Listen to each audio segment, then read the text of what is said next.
Well, That's it. let me push back just a little bit, not because I believe it, but because this is the pushback I get when I make the exact same argument that you've just made.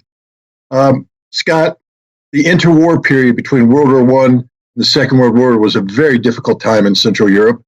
There were a lot of nationalists rising up, and for the Ukrainians stuck between Hitler and Stalin, violence was their only option. And yet you can't blame the Ukrainians for using violence against violent people. That Stepan Bandera was a tool of Ukrainian nationalism, but not the symbol of Ukrainian nationalism. That Ukrainian nationalism is pure, and it rises above the violence and the hatred and the murder and the rape and the torture and the Nazi ideology. It's bigger than that. And you disgrace the Ukrainian people, you disgrace their nationality, you disgrace their history by seeking to define it only as a byproduct of Stepan Bandera. Where am I wrong on that?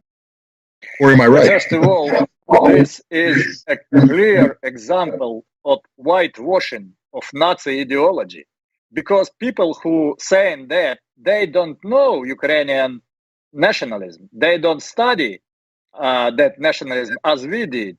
They don't understand that the Ukrainian nationalists admire the violence altogether. Not only Stepan Bandera, every one of them.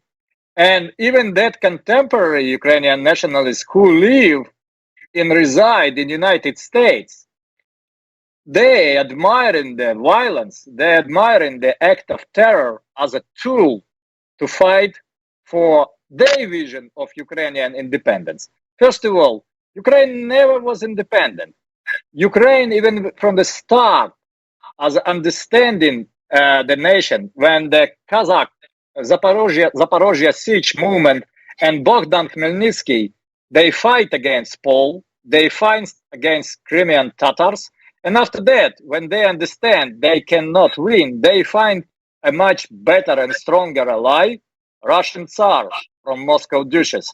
And they come to him and beg, practically beg to join Russia. And that was not an easy solution for the Russian Tsar. They do a lot of consultings. They make a decision very carefully, because joining Ukraine under the Russian protectorate and joining Ukraine to the Russian Empire mean for Russian war with Paul, immediate war. And they go to this war. And it was a 300 years, actually for anniversary of this 300 years, Nikita Khrushchev gave up Crimea as a gift to Ukraine. Such a stupid idea, because Crimea is such a Russian place of Russian dignity and Russian honor, because they fight, as you know, like Leo Tolstoy was fighting as an artillery battalion protecting the Sevastopol. So Ukrainian nationalists who whitewashing contemporary Ukrainian ideology, they never study principle of Ukrainian nationalism. They don't know how brutal that principles. They don't know that violence not only acceptable tool, but this is a desirable tool. They don't study that nationalism in details as we did. If they study that, they will never associate themselves with that brutality, with that inhumanity, and very clever, the fascist and Nazi ideology of superiority, one nation. And you know, that's giving them ability to call people living in Donbass subhuman. And this is not only, they bragging this, oh, it cannot be Nazi state because we have a Jewish president. Sorry, guys. First of all, during the World War II, in Iraq, that was a Nazi, even the Nazi working for SS. And that Nazi was a Jewish by nationality. You can speculate that even Adolf Hitler was a little bit of Jewish. It's not proved, but that theory exists. It's no immunity, no vaccine against the Nazi ideology if you're Jew. And as we see with the bright example of President Zelensky, who was gained his power on a pro-peace narration, who promised to country who was suffering under Poroshenko regime from endless war with their own people in Donbass. A promise to end this war. That was his clever promise. You know, we did a sequel to Ukraine on Fire called Revealing Ukraine. And we released this in 2019, just when President Zelensky was inaugurated. And we used that footage of his inaugurational speech when he promising to stop the war on Donbass. You know, such an irresponsible man who gained to power on a pro-peace narrative, completely forget, completely betray his electorate and run a brutal war. And you know, I believe, Scott, that most important duty of the president, of the statement, that's protect their own people. And what's worst scenario you have for people? War. When your people, your nation is dying on the battlefield. And this is irreversible human losses. And also losses of their kids who never will be born. This is horrible for me. You know, this is disaster. As a Ukrainian, still holding Ukrainian passport, I never accept that man policy to run the war against the Russia. And I will never accept, I'm gonna fight against this regime until that regime gonna be done. Well, let's talk about that for a second, because what constitutes that regime being done? You know, when we reflect on the situation in Ukraine today, you have a major avenue in Kiev named after Stepan Bandera. You have statues raised to Stepan Bandera. Stepan Bandera is the national hero of Ukraine, but even worse than all this, because those are symbols. I can rename a road. I can tear down a statue. I can redesignate. But the youth culture of Ukraine has been taken over by, I think it's called the Planck movement, scouting, which is the Bandera scouting organization. And the law that was passed requires every youth center to yield to the Planck movement, that Stepan Bandera's ideology will be infused into everything a child does in Ukraine, which means an entire generation is being brainwashed with the hateful, odious ideology of Stepan Bandera. So now the question comes, how do you denazify Ukraine? That's one of the stated objectives of the Russian government, denazification. I understand getting rid of Zelensky. I understand taking Sloboda and Right Sector, Azov, Aidar, and the other named nationalist units and putting them up against the wall. But how do you change the minds of children that have been infected with an ideology of hate? Scott, this is a very good question, because as you understand, the battlefield, this is not the place when this war will be won. We need to win in minds. If we win in the minds, we win in the entire situation. It is completely not, that task is tremendous and is very hard to do. But I believe that we have a successful example in our history, what was a denazification of Germany. When Germany committed a lot of crimes, let's see how it's happened in Germany. First of all, the victory on the battlefield. And that's conditions what cannot be avoided. Victory on the battlefield. Second, it's a trial. It was in a Nuremberg. So you need to prosecute everyone. First row, the military crimes, who executed the people, who tortured the people, who committed atrocities. Second line, the people who was political leaders, who was a military, not only military, but who was a teachers, who was a lawyers, who was a judges, who allow and enable this regime, who not go on the street, who not raise the voice, who was participating in the committing of crimes. That's supposed to be trial. And after that, tens of years of education, forceful education, explaining to everyone from the kindergarten how bad is it, the Nazi ideology, how bad is Ukrainian nationalism. Of course, banning all symbols, all works, everything what can remind and who can brainwash the kids and plant that infection in their minds. And you know what? Maybe I can suggest, this is only my speculation, my idea, what Ukraine need to find a different ideology leader, the hero from the past.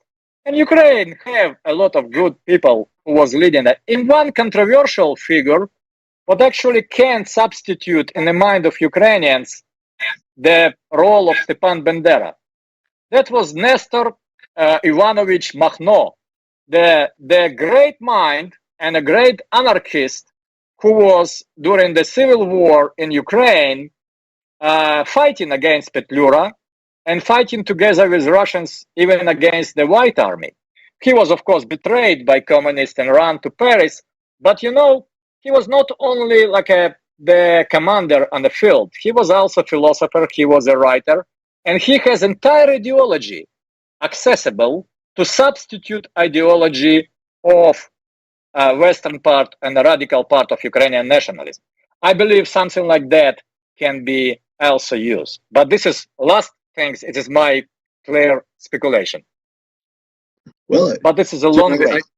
I just watched another interesting old Soviet film about the, gosh, I'm going to mangle the name, but the adjutant of His Excellency, I think was the name of the film. Yeah, yeah. About the two comrades. But Makhno played the fighters of Makhno played a role in that film. So it's interesting that you brought this up. But here's again, I'm not pushing back against you. I'm just putting out a line of thinking. This is why I think denazification in Ukraine will be extraordinarily difficult this time. You see, correct. Adolf Hitler came into power as a minority. The ideology of National Socialism was a minority ideology. He used violence and such to leverage himself in threats, promises, and he came into power, based upon, I think, a misconception on many Germans that he wouldn't be as bad as he became. The difference between that and today. See, a lot of Americans, we're familiar superficially with the notion that Bandera was a neo-Nazi, was a Nazi sympathizer, that the Banderist organization during the Second World War collaborated openly with Nazi Germany. We're not so familiar with what happened from 1945 to 1952, this secret war that took place that was supported by the CIA, by British intelligence, by the Gehlen organization, which was the Abwehr that was taken over by the CIA to do just this task. This nearly decade-long war that cost the Soviet Union nearly 45,000 dead soldiers and security officials. It cost the Ukrainian people around 200,000 dead, and about 150,000 Western Ukrainians or Banderas fled the nation into diaspora around the world, where they are entrenched, solidly entrenched. Here in the United States, 60 miles away is Ellenville, with a Heroes Park with Bandera's statue. In Canada, the Banderas are open about what they do, and the Deputy Prime Minister is a Banderist herself, Chrystia Freeland. In Germany and Australia, the Banderist ideology is alive and well and living. So there's this festering, cancer of Banderism that exists outside of Ukraine. But inside Ukraine, about 150,000 Banderists were arrested, prosecuted, and sentenced to long terms in the Gulag. This was in 1953, 1954. In 1956, Nikita Khrushchev freed them, released them. There was no denazification. There was no deprogramming. These people still had their hateful ideology. They still had their hateful organizational structures, and they were supported abroad by the CIA and the Banderas in diaspora. In my understanding, in reading about this, these people insinuated themselves back into Ukrainian society, and they reached mid-level, in some cases senior level, in the Communist Party hierarchy, where they spread Banderist ideology, which became the cornerstone of modern Ukrainian national identity. So when we speak of denazification of Ukraine, it's not just about taking children into school and re-educating them. The entire society is infected. And even if you are successful in isolating and re-educating, the cancer exists overseas in the United States, in Canada, in Germany, elsewhere, that will continue to try and infect and reinfect Ukraine. I just see denazification being a horrible problem for Russia with no easy solution. Am I wrong, or am I onto something? You are completely right, but we have an amazing tool for this, what actually was not available to Germans. We have a common language with Ukrainians. We both speak Russians. Second, we have a common faith. We both practice in Russian Orthodoxy, Christianity, what's very different from the Western. And culture. We still have common culture, because the film, The Only Old Men Go to the Battle, that's practically admired by Ukrainians and by Russians, similar, because that was their ancestor who fight the Nazi regime together, all together as a union. And of course, Ukraine banned a lot of Soviet culture, but it's easy process to unban, and it's an amazing piece of culture what can be used to educate. Because you know why I'm not Bandera? Because I was born in Soviet Union, and this ideology of unity in my blood. Scott, is very interesting. I was visiting Australia in 2000 when during Olympic Games in Australia, and I was met with a local Bandera emigre. You know what they did? They asked me a few questions. First, if KGB still exists. I said, no, KGB not exist. And what instead of KGB? I call him SBU. Oh, no, I'm not going to back to Ukraine. I said, why? I kill a lot of people. And second, they give me tall like that pile of books. And on top of these books was a little brochure, what's called Tactic of Fighting with Tanks in a Mountain Area. Imagine this, in Australia. In 2000, tactic of fighting with the tanks in a mountain area. That's what they did until 1953, when the KGB and fight them as a war.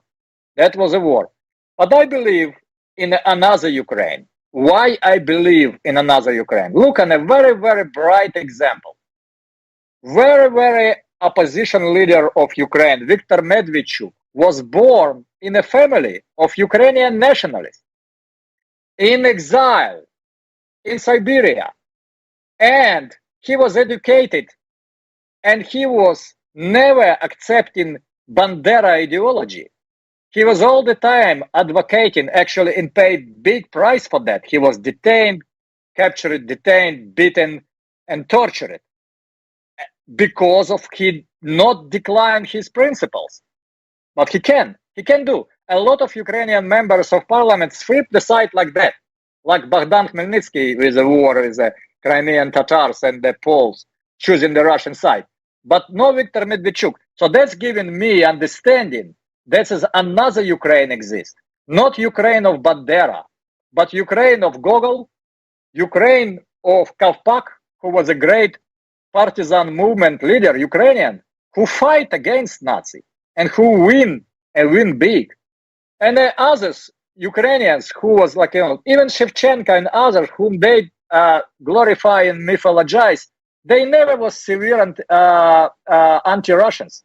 That Grushevsky, who was a leader of and the first Ukrainian independent state, the governor, he said he advocating for peace with Russia because the big northern neighbor never will go away, will not disappear from the map.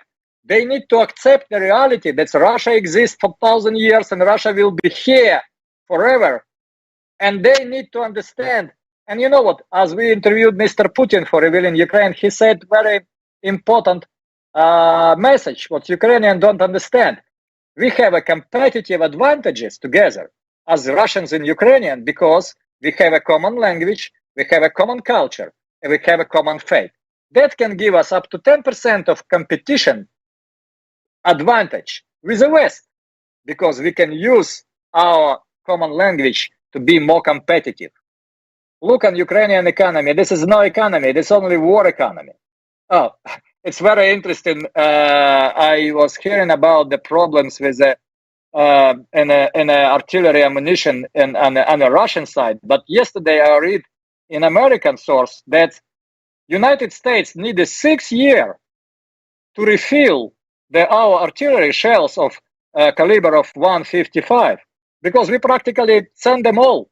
We send the half of our javelins, our stingers is disappear. So if, for example, China decide to fight with United States, what I not believe in 1%, one moment, they have big advantages because they have a shells and we are done.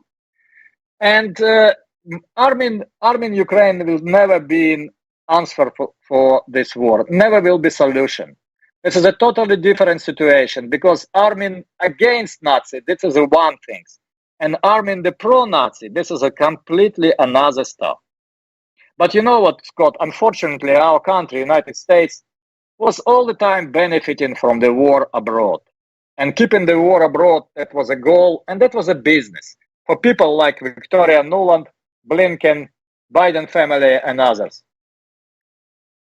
Oh, you're 100% correct. I'm gonna shift gears just a little bit. You talked about the role that Russian culture, common culture, Soviet culture, can play in denazification and bringing Ukraine and Russia back together again. And I like that idea, but here's the question: can you find a way, or can you think of a way to help use Russian culture to break down the walls of Russophobia that exist in the United States today? I had a very interesting meeting with Anatoly Antonov, the Russian ambassador to the United States. We talked a long time about the problem of Russophobia and the problems that accrue from it. Right now there is a absolute freeze in relations, and one of the reasons why relations are frozen is that the average American doesn't think it's worthwhile to have good relations with Russia because they fear Russia. They're ignorant of Russia. They accept at face value everything they're told that's negative about Russia and the Russian leader. And it gets to and now the Ukrainian conflict has allowed some very ridiculous things to occur, such as the Metropolitan Museum of Art reclassifying Russian artists who date back to the time of Imperial Russia as Ukrainian artists. We see restaurants doing superficial things like renaming the classic drink, the Moscow Mule, as the Kiev Mule, by calling borscht the classic Ukrainian dish. I mean, this is superficial, but it's indicative of the kind of ignorance-based, knee-jerk stupidity that governs how America views Russia today. You're a cultured man. You're a man of film. Help me and help other Americans as we try to navigate this journey through Russophobia so we can get to better know the Russian people. What can be done to help us? How can we use Russian culture to break down this wall of ignorance-based fear that's currently separating our two peoples? Very good question, Scott. And I believe I have an answer. First of all, without changing of this administration in the White House, this is impossible because warmongers in church. I was listening to Donald Trump speech in New Hampshire when he delivered, and he told very important things. We're gonna clean the warmongers out of the State Department. We're gonna clean everybody who's a deep state out of this endless war concept pushing because it's very profitable. That's how this family is working. For example, let's look on it closely on Victoria Nuland and Robert Kagan family. Until they will be decide and define the policy, foreign policy of United States, that will be endless color revolution, endless tension growing, endless conflict initiation. Why? Because from these shells, what actually disappear from our shells, they profiting from every piece of military hardware, what the American producers selling to American government. That's supposed to be changed. The latest president who tried to fight against the military-industrial complex and intelligence controlling the White House was JFK, and you know how it ended for him. They killed him. And by the way, who killed him? The Alan Dulles, who actually consumed practically entire intelligence organization of Third Reich and call it OSS, what we now know as a CIA, or practically the work of Nazi intelligence was done and can have a continuation in that ruthless agency of CIA. So without CIA dictate over the White House and over the mind of American president, there will be no such a settings as it now. So the CIA, deep state, military industrial complex, and the change in administration regime supposed to be changed. And after that, we have chance for the Russian culture to work very well, first of all, and most important, with a conservative, Christian conservative. Because as a Christian conservatives and Russians, they're very similar. They sharing same values. They sharing same family values. They understand that's everything what American mainstream media saying to them about Mr. Putin is a bullshit. Because they was fed by that narration from 2016 to 2020, and that narration was called after that Russian hoax. They understand that's not a Putin vote for Mr. Trump, that they vote for Mr. Trump. And this is, I think, the biggest hope to change, to appeal exactly to that audience, to American conservative, who is very much admiring the Russian culture. And you know, Scott, I believe we can promote Dostoevsky, but Dostoevsky is bigger than me and bigger than everybody alive. And people who are intelligent, they love Dostoevsky, they love Tolstoy, they love Russian culture, and they can visit Russia. You know, the people who watch Ukraine on Fire asking me if it's safe to visit St. Petersburg because we read in the State Department announcement, do not travel. I said, you know what, I was in Russia for 3 months. That was completely safe for me. So if you want to go, just go, arrange everything and visit Russia. You will see how different reality from the mainstream media narrative. And you know, Scott, I believe as you, that truth can penetrate the walls of lie. The truth can go over because light is better than darkness. Light can make the darkness disappear. And we live in a very dark time. We live in a very dark time, very hard to survive and to stand that endless, you know, the stream of lies and manipulation. And actually all media, you know, now they push that idea that Nord Stream was blown up by pro-Ukrainian group. Oh, I know the name of this group. That's group called CIA.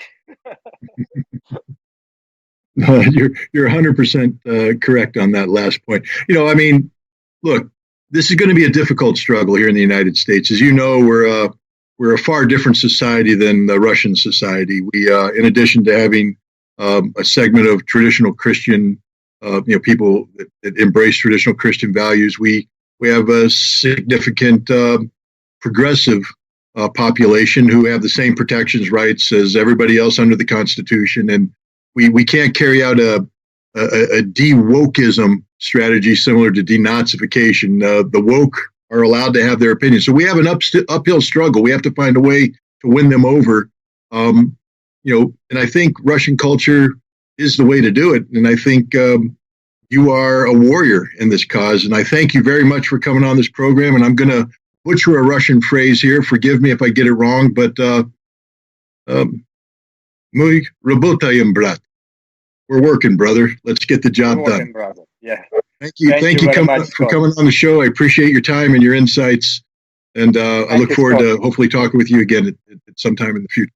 Thank you, Scott. I'm a big fan of your work. Thank you for fighting. Thank you for keep working. This is important. Thank you. Have a very wonderful day. Thank you very much. Thanks. Goodbye. Bye-bye. Well, that was a fascinating conversation. I hope everybody pays attention to the history that was provided today and the insights about Russian culture and the uphill struggle we all have to find a way to get the United States and Russia working on the same page, a page based upon shared values, shared goals, shared objectives, humanity, peace, culture, and we have work to do. Again, happy International Women's Day, and thanks for tuning in. Remember,